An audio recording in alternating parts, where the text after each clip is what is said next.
திருமலர் 322வது பாட்டில் இந்த நேர்மை நியாயம் அந்த நடுவுநிலை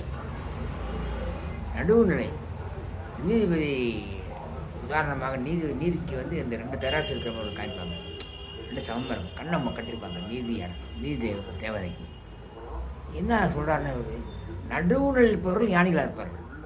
நடுவுநிலை எந்த வகையிலையும் தன்னுடைய பாதையை விட்டு பிசகாமல் இருக்கிறவங்க யார்? ஞானிகள். எந்த நிலையிலும் தங்களது பாதையிலிருந்து நழுவாமல் இருப்பார்கள் தேவர்கள் அப்படி இருப்பாங்கன்னா, ஞானிகள் தேவர்கள் மேலே இருக்கிறவங்க, ஞானிகள் இங்கே இருக்கிறவங்க. இவர் 2 பேரோடு சேர்ந்து நானும் நடுவுநிலை மாறாமல் இருந்தேன்.